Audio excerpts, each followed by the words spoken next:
Good evening, grace and peace to everyone. My name is Sheila Doroteo Bancil.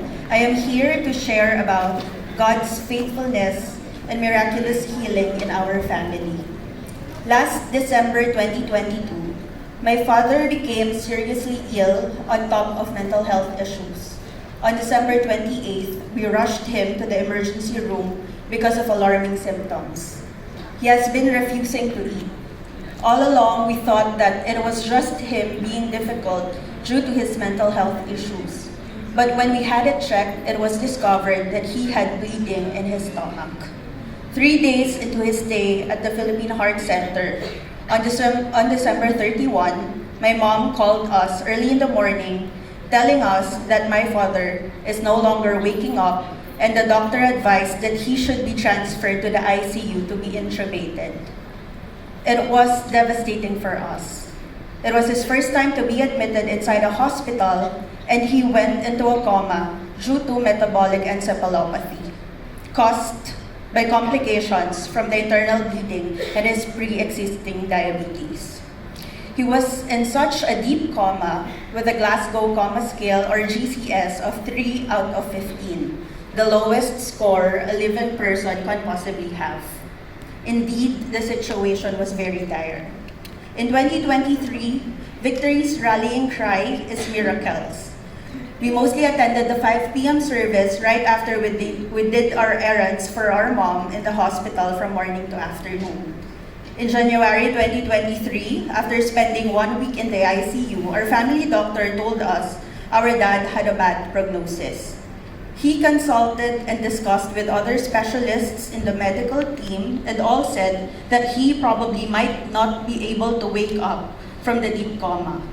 And the best possible outcome, if ever he indeed wakes up, is that he will be in a vegetative state or lantang gulay. They also told us that if we extend his stay in the ICU for weeks or more, our hospital bill will blow up to millions of pesos.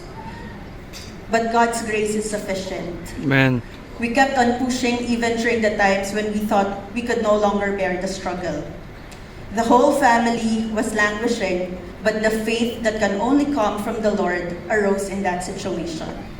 My brother immediately replied to the doctor and said the following words: Do everything you can to save our father, and we will not sign the DNR or do not resuscitate advance directives. Also, don't mind the expenses.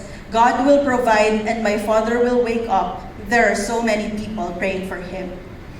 After that meeting, we asked if we could get special consideration to visit our father in the ICU one after the other, just to pray for him or probably see him while he was still breathing. Yet, in those dark moments, God became our light and gave us hope.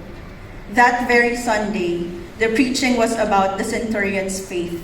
Then Jesus said to the centurion, "Go, let it be done just as you believed it would." And his servant was healed at that moment. We held on to the word of God and believed Jesus telling us, "Go, your father will live."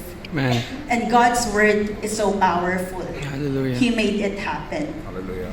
After 4 days in deep coma, his GCS miraculously improved from 3 to 9 overnight. He opened his eyes and responded to pain stimuli and verbal commands. The group of medical specialists were astonished because of the recovery of our dad. And all our family doctor had to say was, "I could not explain this. This is God's miracle." Ang lakas mo sa Diyos, June. We started a fundraising campaign for our dad's hospital bill because true enough, after 21 days in the ICU and a total of almost 3 months in hospital admission, our total bill was over 2 million pesos. But you know what, church? Our God is not just the Jehovah Rapha who heals, but He is also the Jehovah Jireh who provides. Amen. With the help of family, friends, the DOH care of my sister-in-law, and DSWD guarantee letters, we were able to pay off the bills and Dad got discharged from the hospital debt-free. Praise be to God. Finally, as I end this testimony, I was actually scheduled to have my wedding ceremony last May 2023. And during my dad's coma days in the ICU, my prayer to God was that my father would be able to walk me down the aisle.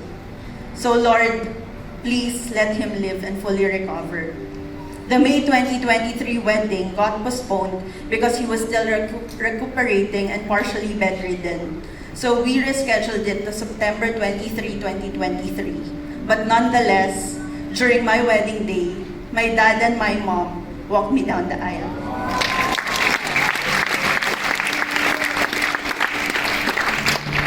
And what made it extra special was that it was also my dad's 64th birthday that day. A double celebration of God's goodness, faithfulness, and love to His children. Right now, we are continuously growing as a family and the spiritual family of Victory. My brother and sister-in-law are serving at Victory Quezon Avenue, where dad and mom also attend. While my husband and I consider Victory BGC as our home church and are glad to be able to attend one of the Couples Connect meetings. Indeed, what happened was a miracle. Though God allowed us to experience difficult times, it was also the time when He revealed His power and glory right before our very own eyes. Our family's conclusion: in victory or struggles, God is always good and God is always faithful. Solid Deo.